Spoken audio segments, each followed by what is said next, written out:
Girsan MC18. Let's talk about it, YouTube. Let's talk about it.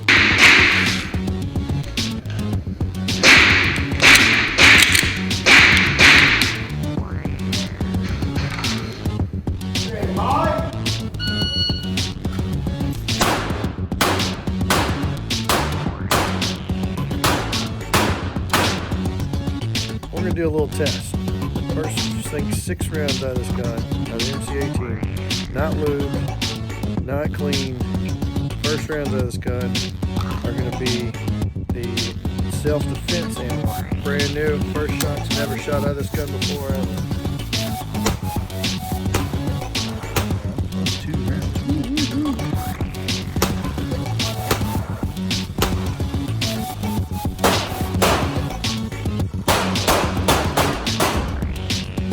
Be a great truck gun. It'd be a great, fishing gun. Although you might lose it over the size of the bullet.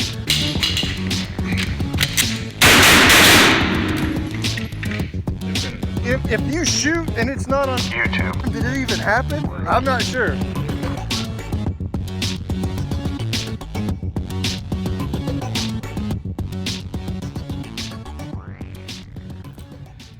Girsan MC18. Let's talk about it, YouTube. Let's talk about it. Alright, let's catch you up from where we were before. I have done an initial impressions review on this gun. I have done some ammo testing on this gun, and now I have shot it in an IDPA match this past week. And I think that's gonna be it. I'm gonna review it from here. So that'll be the that's sort of where we are. All right, let's go with grips first.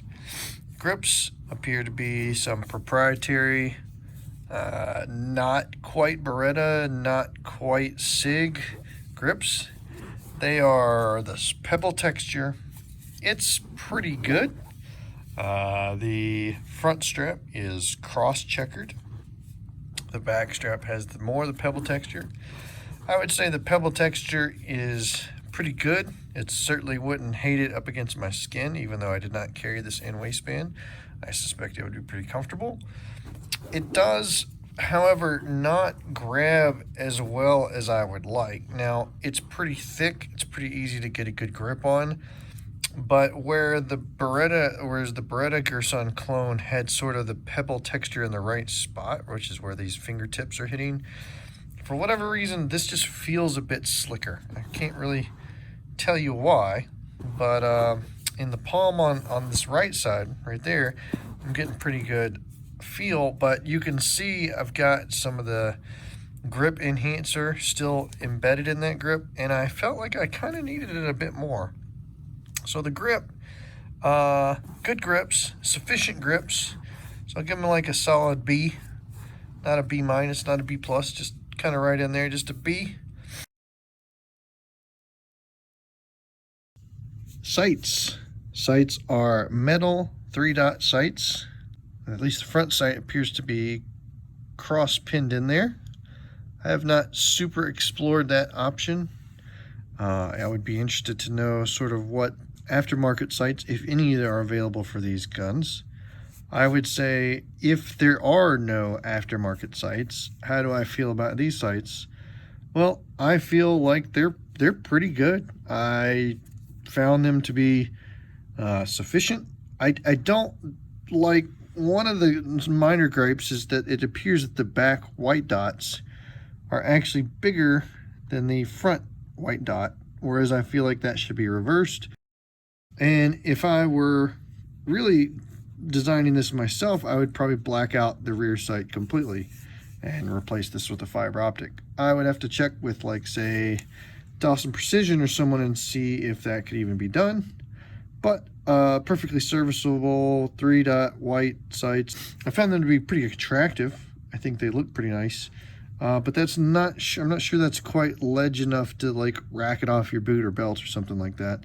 Just something to keep in mind. So, again, solid B for the sights. All right, Ergos.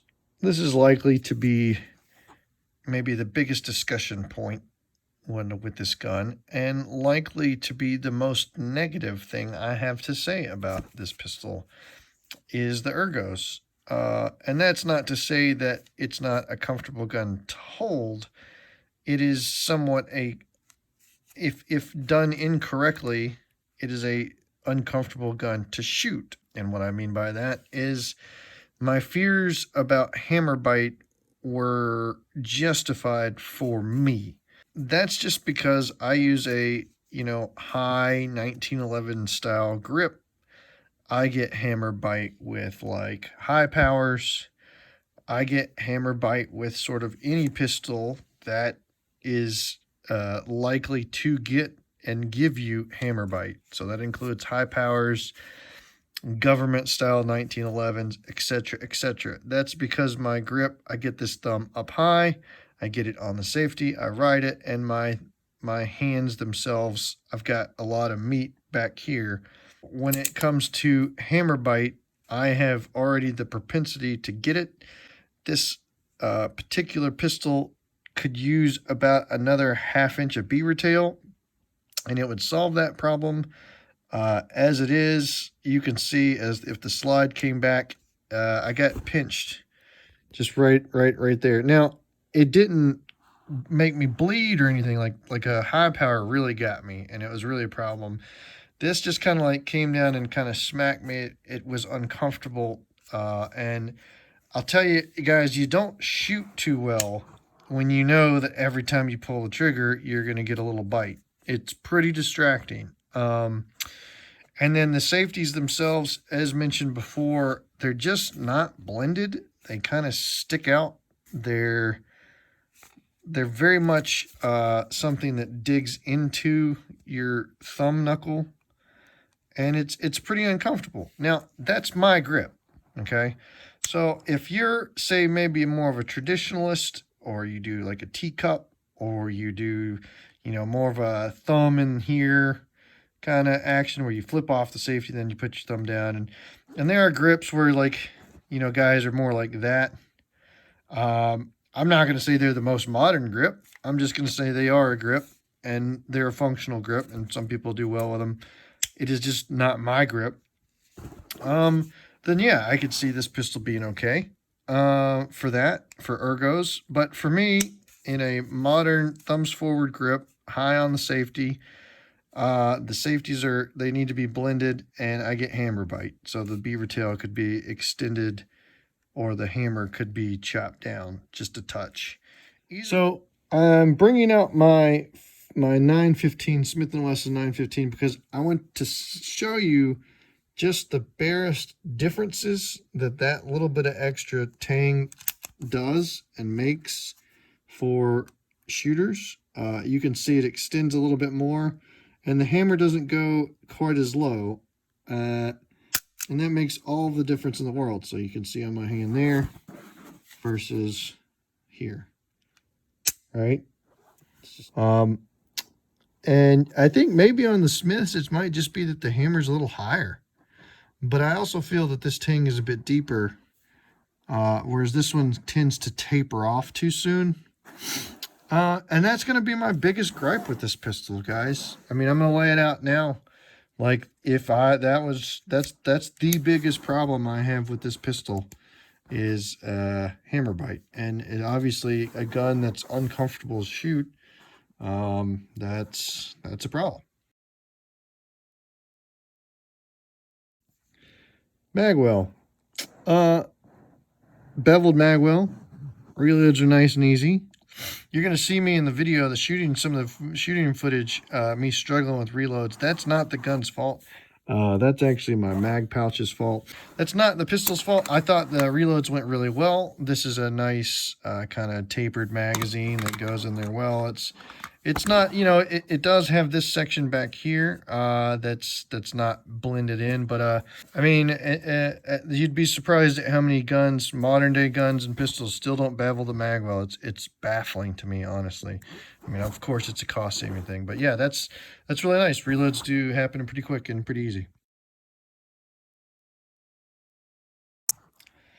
Rail. This gun doesn't have one.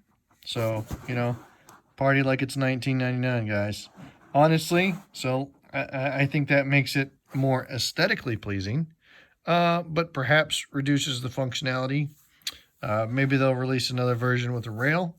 I don't know. It does make it fit in some holsters that maybe it had no business fitting in. I was able to use it with a Beretta holster, a Beretta, the 92A1 holster that I had. It kind of grabbed around that trigger guard.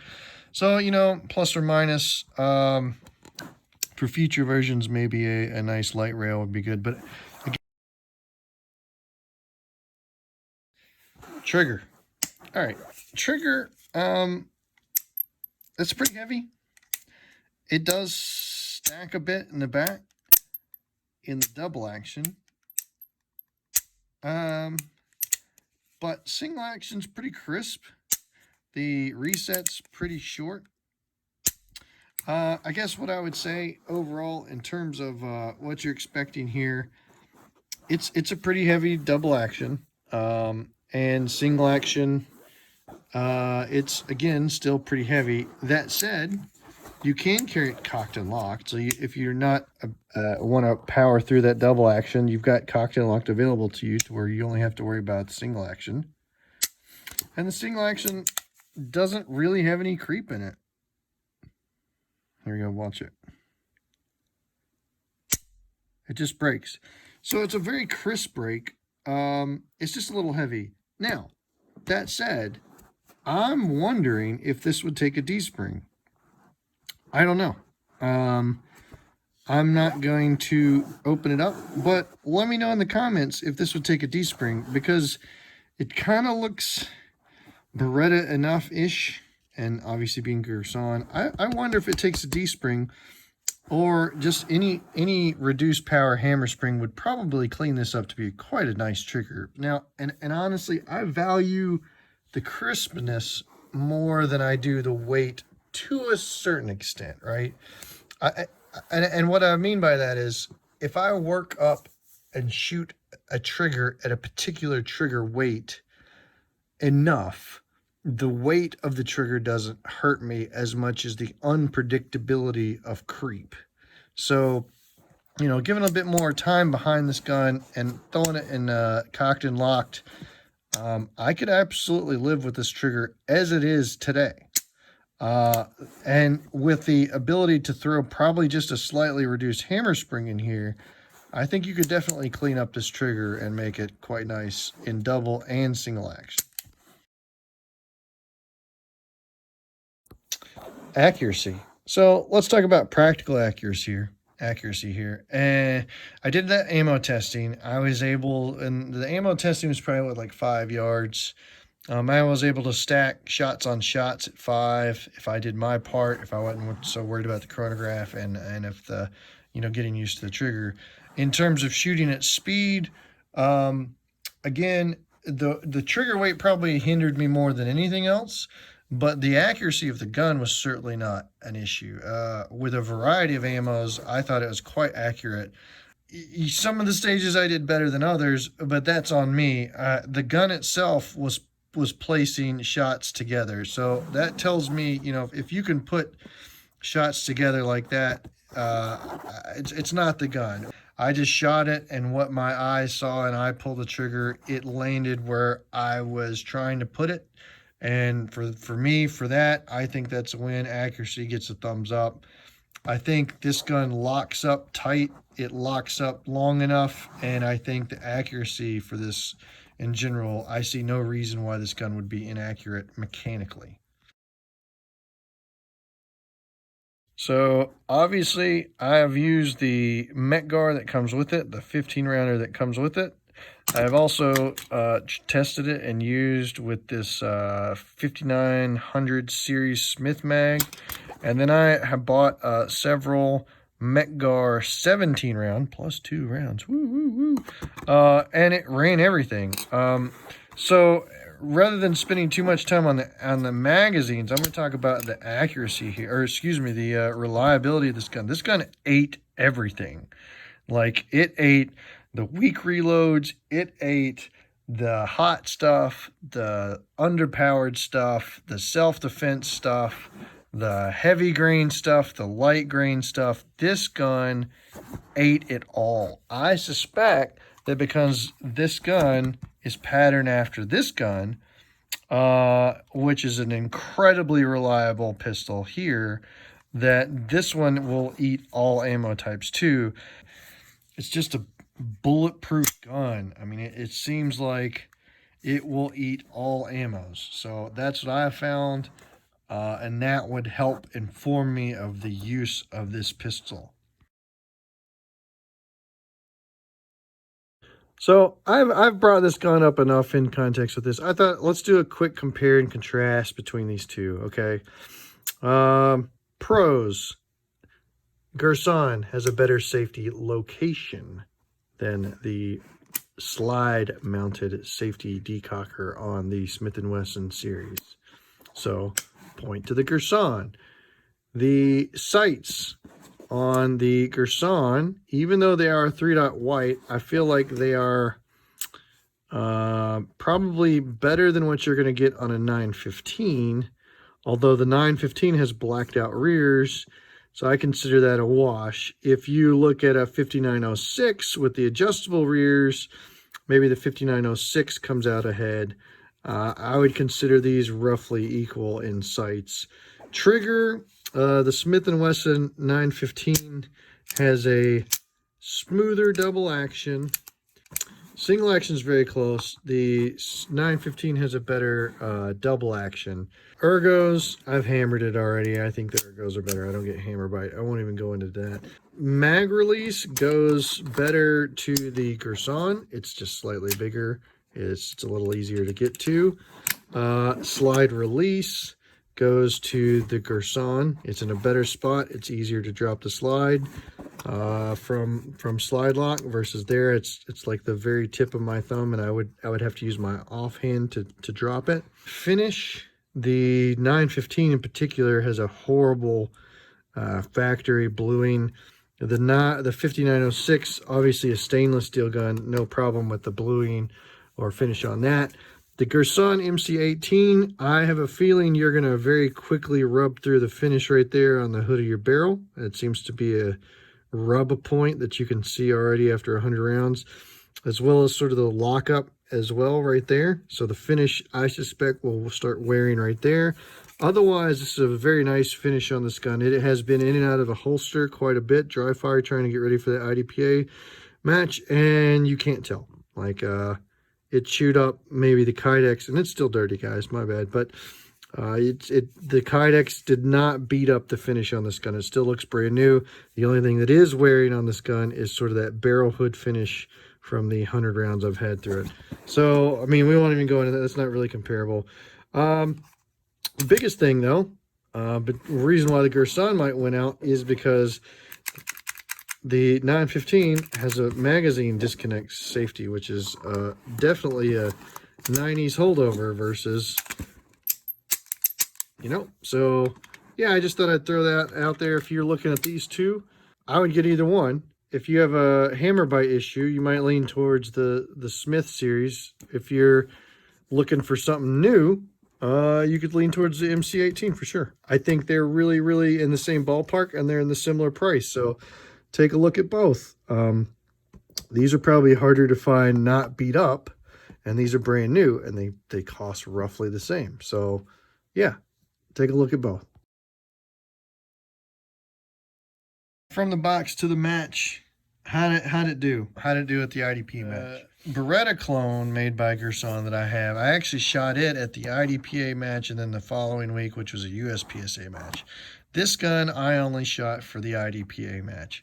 And ultimately, the gun performed. I didn't necessarily perform. It was kind of an odd match too. I'll throw that out there too. There were some strange sort of target setups. You know, I think ultimately it was pretty distracting to shoot this gun and have it kind of bite me each time, and that probably knocked me off my game a little bit. But let's talk about how it did in that match otherwise. So, like, for setting that aside for now, how did the rest of the match go? Okay, so the double action's a little heavy. We already covered that. Beyond just my mental mistakes in the first stage, this did pretty good. I shot it single action to start with, just to sort of reduce the overhead that I would have to do in order to shoot that stage, which was already kind of quite complex. And there were several stacked targets. Usually I'll pull them low and pull them into that below stacked target. What I actually did was I hit the non-threat on that first stage, and that was me, I think, down to the bottom left, pulling low left, which again, that's not so much gun as this shooter.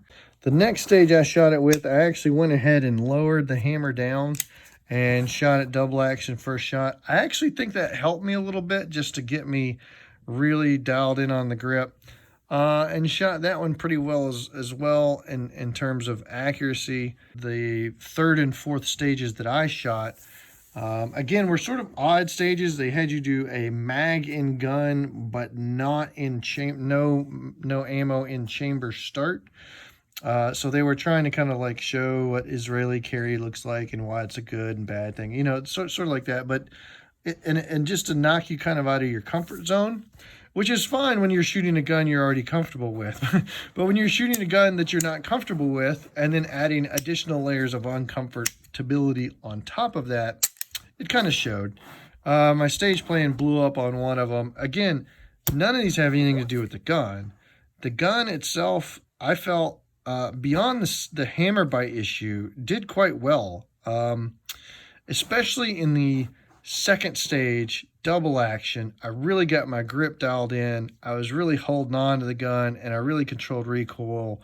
I felt like that was the best stage for me in terms of gun handling or shooting. And this gun, I mean, given that you could throw probably any ammo at it, it really did well. Stand by.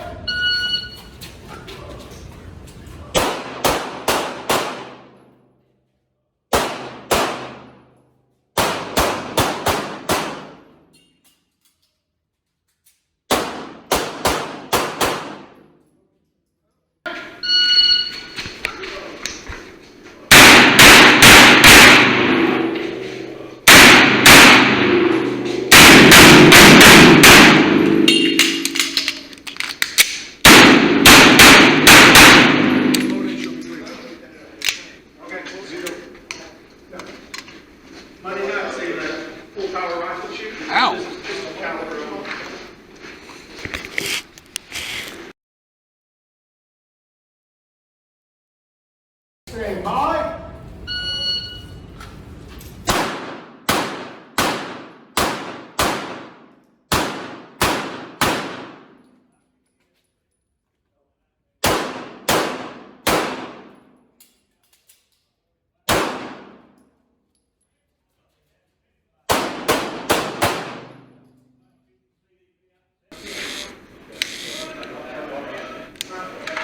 Make it extra hard on myself here. Are you ready? Stand by.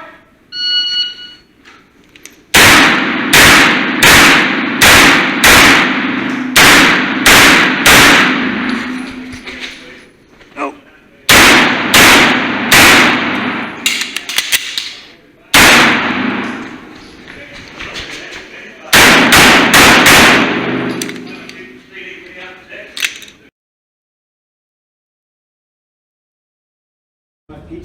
Are you ready? Stand by.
So I've talked about this gun, initial impressions. I've talked about it, ammo testing. I've talked about it, a review, and I've talked about it, how I used it in the match. So what's the verdict on this gun? For me, I'm not going to keep it. It's nice, but there are a lot of nice guns out there. So I don't have to hold on to this one. There are other guns out there that fill this role, and I can sell this one and take that money and buy those other guns. Now, if things had been a little different here at the back of the gun, I'd definitely be holding on to this. This is a really solid gun. The machining on it is really nice. It's well put together. It's a really nice production DASA gun, of which there are not a lot of being made anymore. And frankly, nearly every shortcoming I talked about, like the trigger being a little heavy, I could correct. I could maybe throw Talon grips on here. I could reduce the hammer spring here. I could reduce maybe the recoil spring if I thought it was a little too, springy. But without sort of the hammer bite issue, I would absolutely keep this gun. It would be a great stash gun. It would be a great truck gun. It'd be a great, fishing gun. Although you might lose it over the side of the boat. But, it's a really solid gun. I just wouldn't keep it, me personally, and I'm not going to keep it, because this is obviously my channel and my review. But I'm not going to keep it because it bites me. And I don't like guns that bite me. And I don't want to change my grip to kind of work around it because it's not my primary gun. So beyond that, I really like this gun. I think it does a lot of things right. I would not hesitate to suggest this as a first pistol to people that were looking sort of in that budget range, with the understanding that they might have to grab the pistol a little different. I think it's kind of unique to my hand. But does this ultimately get a thumbs up or thumbs down? I think it gets a thumbs up for sure. It's just not for me. And I really hope that Girsan, obviously this is like grandiose, but I hope they look at this and just kind of look at what they're doing back here, because I really like this gun. I just can't keep it. And it kind of pains me because I still like it.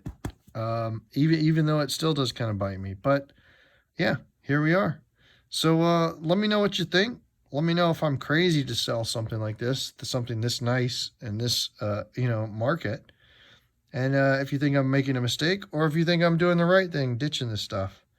Because we live in a gun market these days that you have a lot of choice, especially in the 9mm pistol category.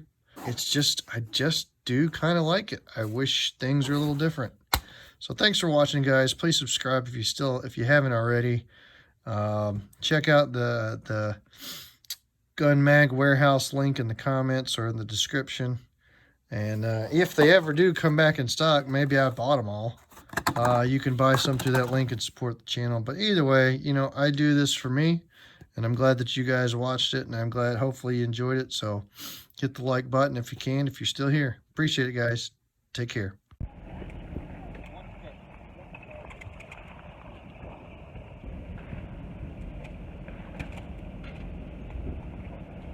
Hey, Fred, I'm gonna ride with Barry down here to the shed.